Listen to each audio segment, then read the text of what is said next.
Welcome back to Wired AF. You're listening to the podcast. Steph and I haven't recorded a podcast because we've been so ahead. So hopefully you're enjoying your lockdown. You're making the most of it.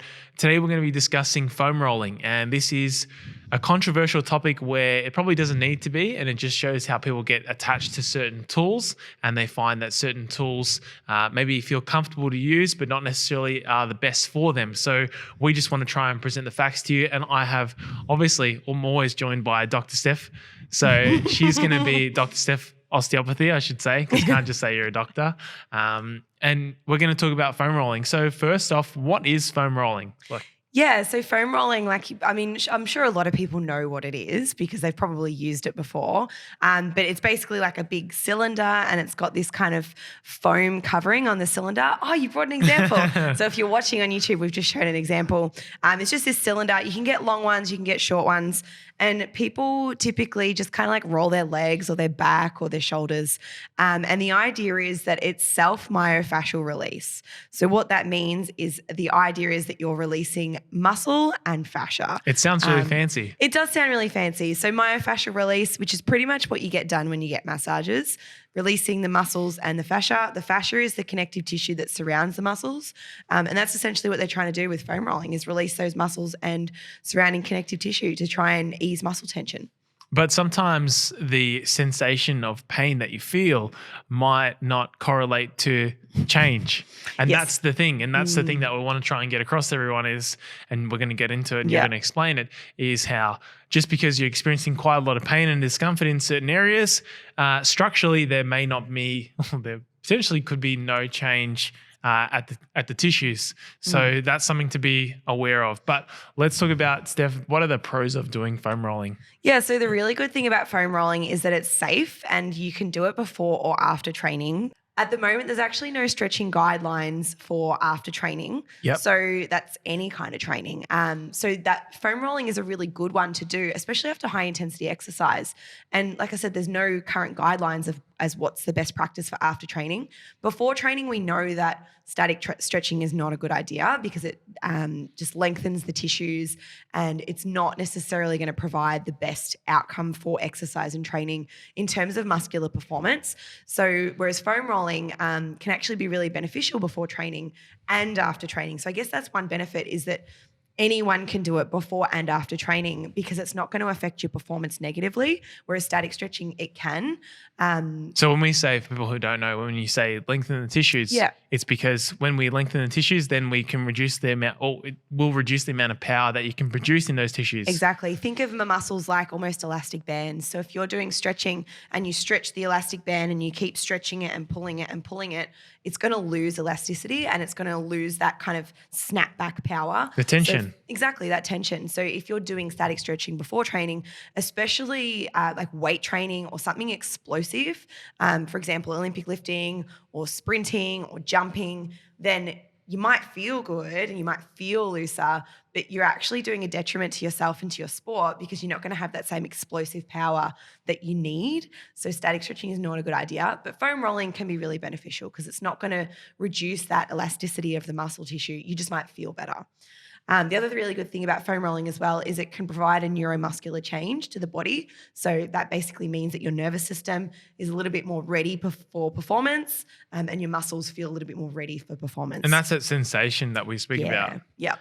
And your nervous system can adapt quite quickly as well. So you could potentially be, only foam rolling for 30 seconds, to 60 seconds and that's, or even less. And then that sensation, that neuromuscular change might have already occurred. Yeah, exactly. There are also some thoughts that it will improve arterial and vascular flow, which would basically mean that your muscles have better blood flow to and from the tissues, which might mean that you improve performance. Notice how I'm using a lot of words here as in might and can and may. There's a lot of probable cause here. Yeah. So like there is research suggesting that these things can happen and may happen and you might get physiological change with foam rolling and improve performance possibly. But just keep in mind that there are some cons coming up and there is still lacking research and lacking evidence in foam rolling. And a lot of people will argue that it's not particularly beneficial. So what would you say the cons of foam rolling are? The cons are that it only improves on a physiological level short-term muscle change. So long-term muscle change is not going to happen from foam rolling. So you're not going to be able to improve your flexibility in the long term.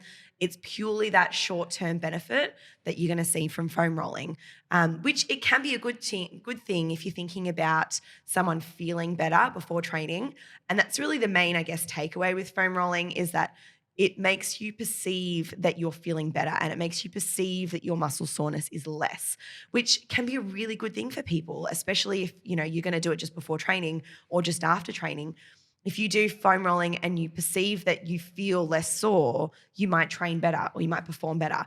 Or if you do foam rolling after training and you perceive that you're going to recover better and you think that you're going to have a better response and you're not going to be as sore from that delayed onset muscle soreness, then yes, it's beneficial. But that can also be like a negative thing as well because it's really just that mental perception.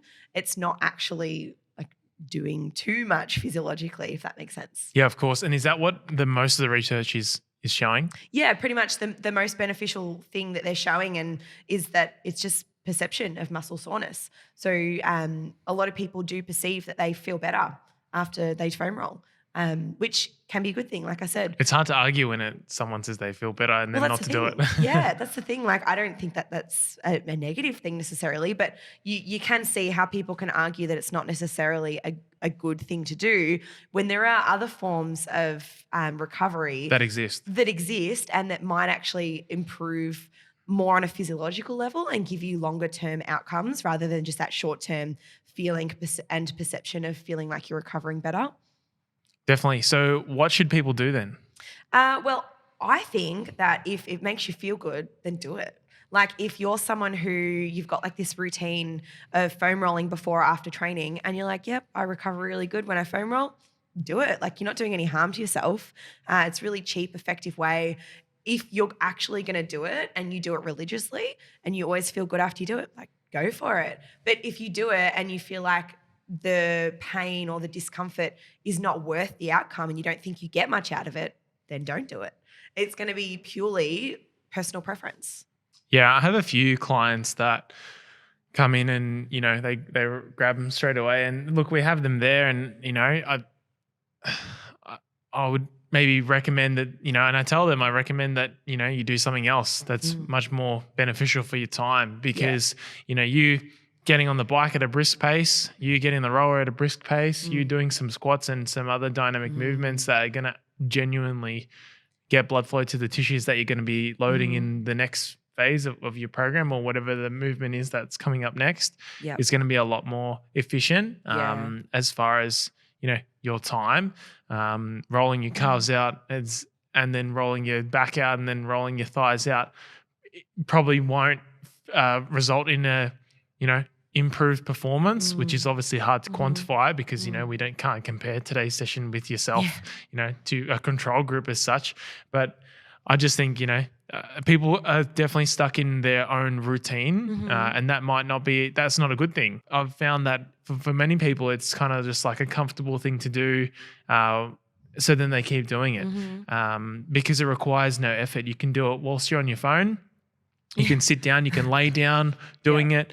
It's very comfortable and it's very accessible to many people. Yeah. Whereas, getting straight into movement, getting straight into being active, which is going to psychologically prepare you for training is something that people, you're coming to train anyway, so you just get into it.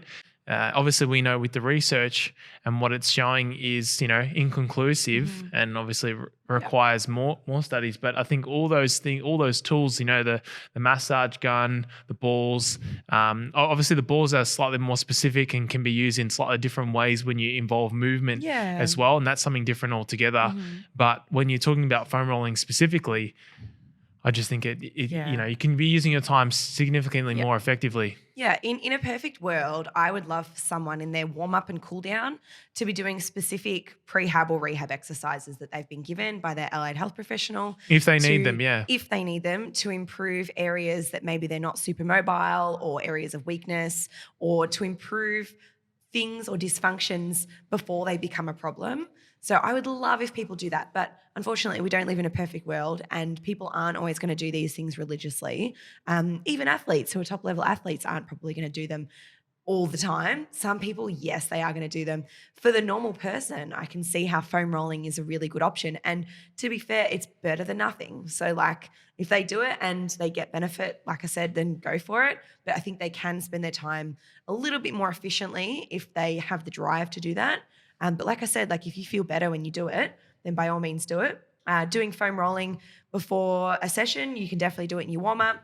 You can definitely do it in your cool down for 15 to 20 minutes after you train, and there's nothing wrong with that as well. But yeah, like we said, there are definitely other ways that you can, and better things I think that give you long-term recovery rather than just foam rolling. And that's the whole purpose of this podcast, is just to draw some attention to it. If that's something that you're spending your time on in lockdown, if you're feeling stiff and you're getting off the chair and then laying on the ground and rolling, maybe do some squats, maybe do some active movement or active mobility, if you will call it that, where you do some, genuine exercise, because that's going to be actually going to create change in those tissues. The foam rollers can actually, I don't know if people know this, but the longer foam rollers can be used for exercise as well.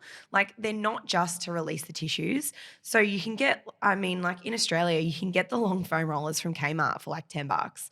And I use them all the time to give to people like in practice when I've got patients coming in with, say, upper back stiffness. That's a pretty common one at the moment for people working from home.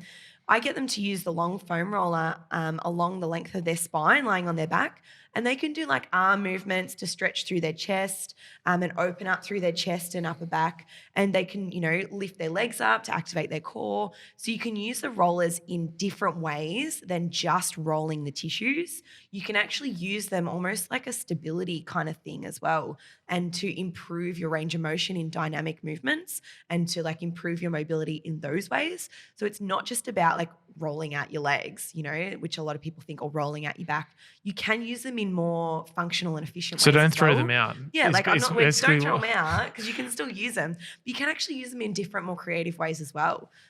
So keep that in mind. Like it's not just about rolling it out. Yeah. Definitely. That was really good. Yeah. Excellent. If you can, and you're listening, put it on your story that you're listening. That would help us out a lot. Thank you guys so much. Hopefully you're doing well in lockdown and you're, sticking to your routine as much as you can, and you're trying to be active most days, weather pending. But that's all from us. Steph, do you have anything to add? No, we'll see you in the next one, guys.